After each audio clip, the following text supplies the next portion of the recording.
Access the online catalog.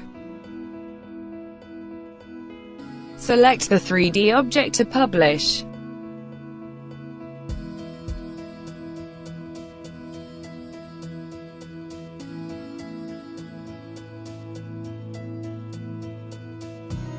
Publish the object to the online catalog.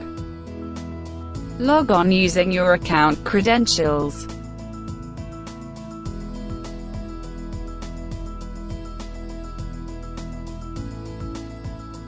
Assign the object to the most appropriate category.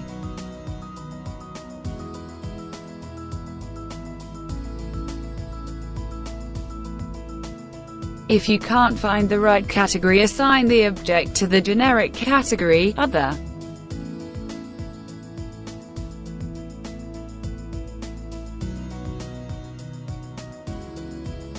Add extra related info.